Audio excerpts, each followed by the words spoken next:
सो कैसे मेरे प्यार, आशा करते हैं मस्त होंगे, स्वस्थ होंगे। मैथ का मेरे प्यार तो जो हम सीरीज शुरू किए हैं ना, अगर पूरा आप लोग कर लेते तो आपका 90+ मैथ में कोई नहीं रोकने वाला है। सब्जेक्टिव मेरे प्यार तो 100% छपेगा एकदम सेम टू सेम। आपका भी एग्जाम मेरे प्यार तो 2026 में है, तो बस इस सीरीज को फॉलो कर लीजिए और हम पे विश्वास करके पढ़ लीजिए। आप जहाँ भी पढ़ रहे हैं वो बेस्ट है, लेकिन प्यार तो थोड़ा सा हम पे विश्वास करके जो मैथ दे रहे हैं ना उसको बनाते जाइए। एक कॉपी में, अलग से कॉपी में प्यार तो तैयार कीजिए। सारा का सारा क्वेश्चन अगर यहाँ से नहीं ना आया तो पिछले बार में प्रश्न हम पढ़ाना छोड़ देंगे, इतना हम बोल सकते हैं। इतना हम अपने आप पे विश्वास रखते हैं, आप भी थोड़ा सा विश्वास कर लीजिए।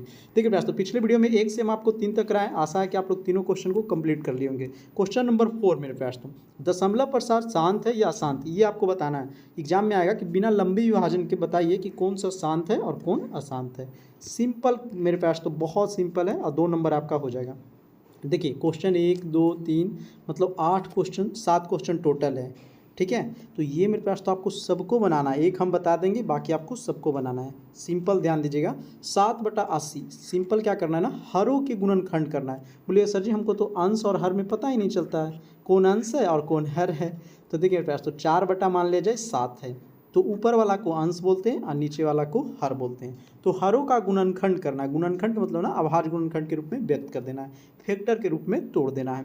तो ये क्लियर हो गया कि ऊपर वाला को अंश बोलते हैं, नीचे वाला को हर बोलते हैं। तो हरों का क्या करना है, गुणनखंड। तो सबसे पहला हम बताते हैं आपको 7/80, तो 7/80 हरों का गुणनखंड। सिंपल में प्रयास तो साइड में लिख लीजिएगा, हर के अंश से हमको कोई मतलब नहीं है, ठीक है। हाँ अगर कटेगा ना तो काट सकते हैं, लेकिन 7 से नहीं ना कट रहा है तो नहीं काटेंगे।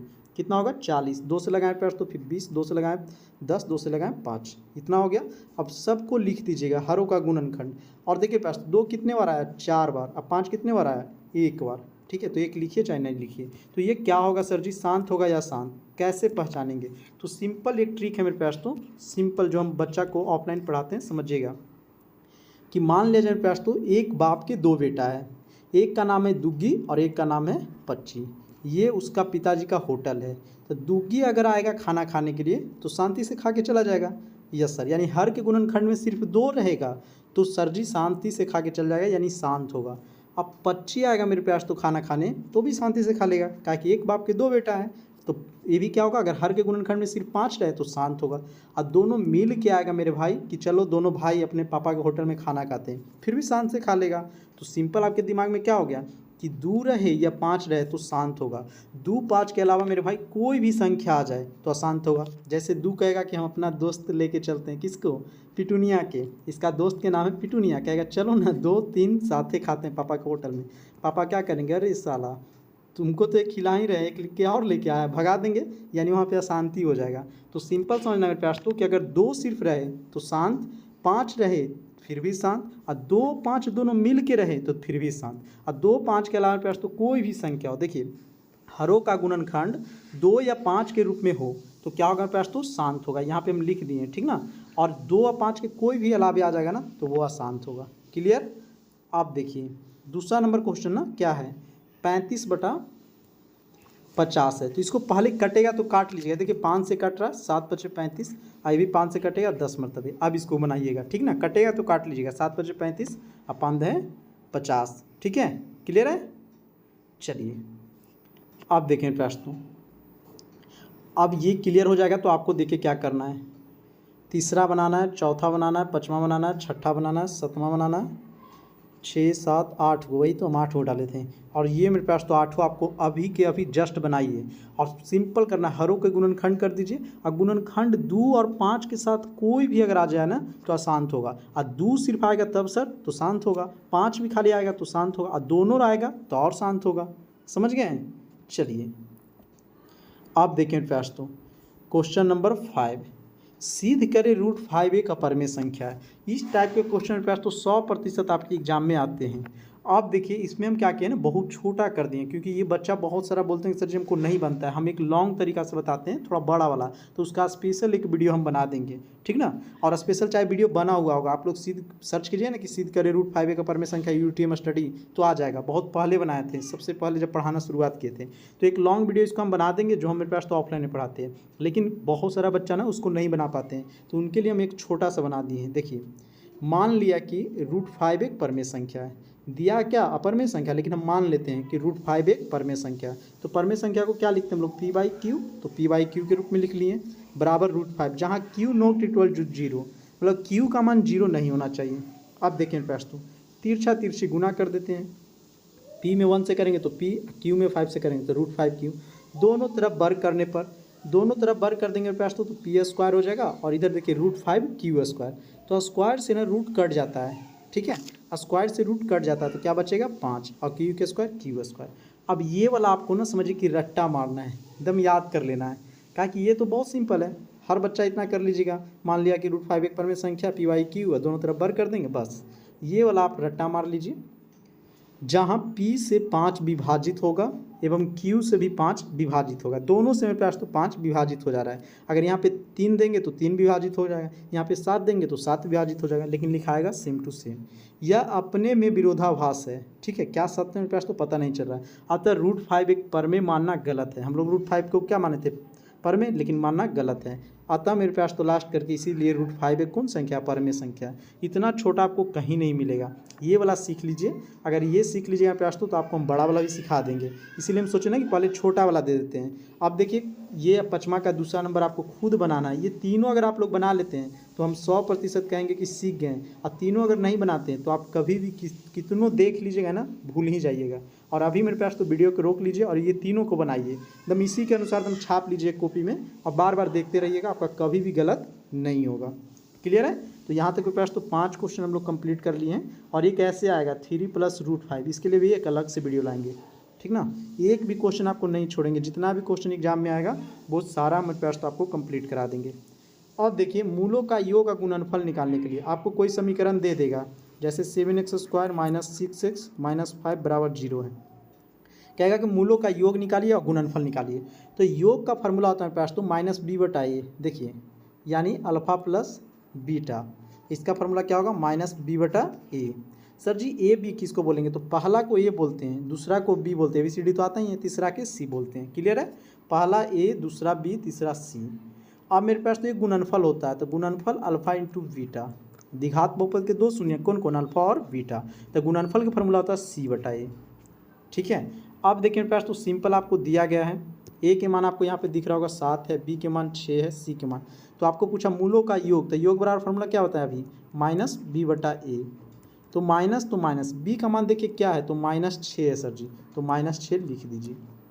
ए के मान क्या है, 7 है सर जी, तो 7 लिख दीजिए। माइनस माइनस प्लस हो जाएगा, 6/7 इसका आंसर हो जाएगा। क्लियर है? इतना हर बच्चा कर लीजिएगा। इसके बाद बोला गया प्रश्न मूलों का गुणनफल, गुणनफल यानी अल्फा इंटू बीटा, इसका फॉर्मूला होता है c/a। अब c आप देखिए क्या है, तो -5 है, तो -5 लिखेंगे, प्लस में रहेगा तो प्लस में लिखेंगे। a का मान क्या है, 7 है, तो 7 लिखिए, बस। कटेगा तो काट दीजिए, नहीं कटेगा तो निकल गया। इतना कर दीजिएगा, 2 नंबर आपका कंप्लीट। समझ रहे हैं? आप देखिए, बोलिएगा सर जी इसका बनाना कहाँ है, तो देखिए यहाँ पे दिया गया है बहुत सारा क्वेश्चन, मूलों का योग और गुणनफल ज्ञात करें। कितना क्वेश्चन आपको जना रहा है मेरे पास, तो 12 क्वेश्चन। ठीक है, बोलिए सर जी इसमें ऐसे दिया गया है 12 नंबर में, देखिए 12 नंबर में ऐसे है, तो हम आपको क्या सिखाएं, एक्स स्क्वायर वाला को ए बोलते हैं, फिर एक्स वाला को बी बोलेंगे, ये सी हो जाएगा, क्या दिक्कत है। इसमें भी वैसे दिया है, देखिए ए स्क्वायर वाला को हमेशा ए बोलेंगे। हाँ ठीक ना, नहीं तो गड़बड़ कर दीजिएगा आप लोग। देखिए फर्स्ट तो इसमें भी वही है, जहाँ भी एक्स स्क्वायर को हम लोग क्या बोलेंगे, ए बोलेंगे, एक्स वाला को बी बोलेंगे, और जहाँ अचर पद रहेगा उसको सी बोलेंगे, यानी जिसके साथ XYZ कुछ भी न रहे।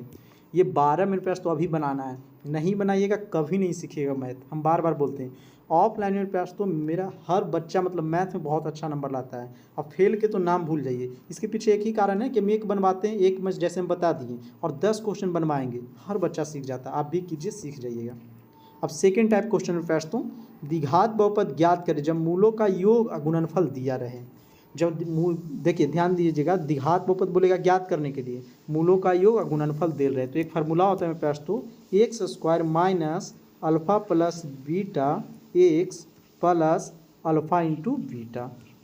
सिंपल कहने का मतलब पास तो कि एक्स स्क्वायर शून्यकों का योग, देखिए फिर एक्स दे दीजिएगा, फिर शून्यकों का गुणनफल, एक्स स्क्वायर तो x square, alpha into plus, योग कितना दिया, -10 दिया है, तो लिख दीजिए, एक्स तो एक्स, प्लस तो प्लस, अल्फा इंटू बीटा, गुणनफल कितना दिया है, 16, लिख दीजिए। अब देखिए एक्स स्क्वायर है, ये माइनस माइनस क्या हो जाएगा, प्लस हो जाएगा सर जी, तो 10 से एक्स प्लस 16। अब बताइए कितना सिंपल है, निकाल लीजिएगा कि नहीं। भाई हमको सिंपल लग रहा है, आपको भी सिंपल लगना चाहिए। कुछ नहीं करना, जब भी बोले द्विघात बहुपद निकालने के लिए तो आपको सिंपल में एक फार्मूला याद होना करना है, x square minus alpha plus beta A x plus alpha into beta. बहुत सारे बच्चा कन्फ्यूज हो जाते हैं कि पहले माइनस होगा कि पहले प्लस होगा। तो पहले माइनस होगा, पहले कोई व्यक्ति गरीब होता है, उसके बाद क्या होगा, अमीर होगा। सिंपल ऐसे याद रखिएगा। क्लियर हो गया? बोले सर जी इसका कैसे बनाएंगे? तो देखिए इसका भी भर भर के हम दिए हैं। द्विघात बहुपद ज्ञात करें, मूलों का योग, पहला मूलों का योग है और दूसरा गुणनफल है, पहला मूलों का योग है, दूसरा गुणनफल है। बस आपको रख देना है। अब बनाइए, अब बना के जो बच्चा व्हाट्सएप पर हमको भेजेंगे ना, उनको मानेंगे कि हाँ बहुत अच्छा मेहनत किए हैं। अगर हम मेहनत कर रहे हैं तो हमारे साथ में प्रयास तो आप भी कर रहे हैं। नहीं मेहनत कीजिएगा, मेरा मेहनत तो बेकार जाएगा ही, आपका भी बेकार चल जाएगा। लेकिन अगर हमारा बात में प्रयास तो 2 से 5 बच्चा ही मान लेते हैं ना, तो उनका मैथ में 90 प्लस रहेगा। और वही बच्चा रिजल्ट आएगा तो हमको मैसेज करेंगे कि सर जी आप बताए थे ना, मैं ऐसे किए थे, इतना नंबर आया था। आगे देखिए, द्विघात बहुपद ज्ञात करें जब मूल इतना इतना हो। ठीक है, जब मूल दे दिया है, ठीक है, ध्यान दीजिएगा, यहाँ पे शून्यकों का योग गुणनफल नहीं बोला, मूल बोल दिया। यानी बोलेगा ना कि मेरे पास तो अल्फा बराबर इतना, बीटा बराबर इतना। देखिए द्विघात बहुपद के 2 शून्यक, अल्फा और बीटा, तो अल्फा के मान 6 है और बीटा के मान 3 है। तो आपको यहाँ पे रख देंगे, बस कुछ नहीं। फार्मूला क्या बताया अभी हमको, x square minus alpha plus beta अब प्लस एक्स और अल्फा इंटू बीटा। यानी मेरे पास तो शून्यकों का योग का गुणनफल नहीं ना बोला है क्वेश्चन में। तो ध्यान दीजिएगा, एक्स स्क्वायर तो एक्स स्क्वायर, माइनस तो माइनस, अल्फा, अल्फा के पहला मान होगा तो -6 प्लस बीटा, बीटा का मान 3 है। ऐसे बस कुछ नहीं, बेबी सिंपल है। अल्फा इंटू बीटा तो -6 गुने 3। अब देखिए यहाँ मेरे पास तो -6 रुपये में 3 रुपया घटेगा तो क्या बचेगा, कहिएगा सर जी -3 रुपया, कहा कि बड़ा वाला चिन्ह माइनस में ना है, ध्यान दीजिएगा। और यहाँ देखिए 6 या 18 माइनस में हो जाएगा, बस यही बन गया। देख लीजिए सिंपल है कि नहीं। तो आपको बोले कि मूल दिया है, तो मूल दिया है ना, तो सिंपल समझिएगा कि ये अल्फा के मान होगा और ये बीटा के मान होगा। और यही बोल देगा कि शून्यकों का योग, जैसे इसमें क्या बोला था, देखिए मूलों का योग और गुणनफल डायरेक्ट दे दिया था, योग यानी अल्फा प्लस बीटा का मान दे दिया था और गुणनफल अल्फा इंटू बीटा मान दे देते, तो डायरेक्ट रखते थे। लेकिन इसमें अलग अलग देले हैं, ठीक ना, 2 मूल देले हैं, ये भी बन जाएगा। इस टाइप के भी हम क्वेश्चन लिए होंगे। यहाँ देखिए मूल है यानी अल्फा के मान, बीटा के मान, अल्फा के मान, बीटा के मान, अल्फा के मान, बीटा के मान, सबको बनाना है। नहीं बनाइएगा तड़तड़ाते रह जाइएगा। अब देखिए कहिएगा सर जी इस टाइप के क्वेश्चन आएगा तो क्या करेंगे, सिंपल है दोस्तों, ये अल्फा स्क्वायर प्लस बीटा, आप ई पढ़े होंगे ए स्क्वायर माइनस बी स्क्वायर, इसका फार्मूला क्या पढ़े होंगे, ए प्लस बी और ए माइनस बी, इसका फार्मूला क्या होता है, ए स्क्वायर माइनस बी स्क्वायर। तो यहाँ मेरे पास तो आपको पूछ दिया प्लस वाला, तो इसका सिंपल फार्मूला होता है अल्फ़ा प्लस बीटा के whole square -2 into alpha into beta. यहाँ पे लिखा हुआ है फार्मूला, अगर नहीं याद होगा तो याद कर लिएगा। देखिए अल्फ़ा प्लस बीटा इसका फार्मूला क्या होता है, -b/a, और 2 अल्फ़ा इंटू बीटा इसका फार्मूला क्या होता है, c/a। मान रख दीजिए, बना दीजिए, कुछ नहीं होगा, सारा के सारा बन जाएगा, कन्फ्यूज नहीं होना है, ठीक ना। अब ये फार्मूला मेरे पास तो आपको कॉपी में लिख के याद करना होगा, नहीं लिखिएगा नहीं याद होगा, नहीं बनाइएगा भी, बस आपको रख देना। देखिए c/a, तो c का मान अभी हम आपको सिखा दिए थे कि ये होता है, b होता है, c होता है, तो c के मान 4 हो गया, a के मान 7 हो गया, रख दीजिए। और गुना भागा तो करने आता ही होगा प्रयास। तो इस प्रकार के भी क्वेश्चन हम लिए हैं, 2 3 4 क्वेश्चन है। देखिए ये है, ये भी बना लीजिएगा, ये भी बना लीजिए, तो सेम टू सेम है, इसमें तो कुछ नहीं, अल्फा इंटू बीटा तो निम्न का मान निकालना है, यानी इसका इसका इसका इसका। नहीं बनेगा हम बोर्ड पे बता देंगे, चिंता नहीं कीजिएगा। देखिए लेकिन बहुत सारा का हम आंसर भी ले लिए हैं, तो आंसर भी आप लोग मिला लीजिएगा। इतना मेहनत कर लीजिए प्रयास, तो मेरे साथ आपको कोई नहीं पीछे कर सकता। आपका मैथ में बोले ना, एक बच्चा का मेरा 100 में 100 है, आप विश्वास कीजिए। हम 2017 में एग्ज़ाम दिए थे प्रयास, तो मेरा 83 नंबर है, ठीक है। 2017 में ऑब्जेक्टिव नहीं होता था, अभी क्या कि आपके पास 100 क्वेश्चन रहेगा, 50 को बनाना है, प्लस में कुछ सब्जेक्टिव में भी 30 क्वेश्चन है, मत 15 को बनाना है। तो हम जो बता रहे हैं एकदम सेम टू सेम आपका 20-25 प्लस क्वेश्चन छप जाएगा। बस आप विश्वास कीजिए और अपना कॉपी में हर एक क्वेश्चन को बनाइए, एक क्वेश्चन को कॉपी में बनाइए, बाकी रफ के इसम बनाइए, रफ में बहुत सारा के बनाइए, लेकिन फर्स्ट वाला जैसे बताते हैं ना ये सम, तो ये सम को एक कॉपी में अलग से उतारिए, ठीक है। इसको बार बार देखते रहिएगा, हर 10 दिन पे 5 दिन पे। आप बस इतना कर लीजिए, जो भी बच्चा हमारे ग्रुप में जुड़े हैं ना, उनके लिए हम वीडियो बना रहे हैं। हमारे पास टाइम बहुत कम है पास, तो क्योंकि हम भी एक स्टूडेंट हैं, ठीक है। लेकिन आपके लिए हम इतना कर देंगे कि आप कहीं से भी पीछे नहीं रहिएगा, और हर बच्चा से आप मेरे पास तो आपका अच्छा नंबर आएगा। इस बार भी आया था और अगले बार भी आएगा मेरे पास, तो विश्वास पे बस जुड़े हैं तो विश्वास कीजिए। इसी प्रकार हम करवा देंगे टोटल चैप्टर का, एक भी नहीं छोड़ेंगे, ठीक ना। शुरुआत किए थे फर्स्ट चैप्टर से, आज हम लोग सेकंड चैप्टर पहुँच गए हैं, ठीक है। तो मिलते हैं प्रयास तो नेक्स्ट वीडियो में, तब तक के लिए जय हिंद जय भारत।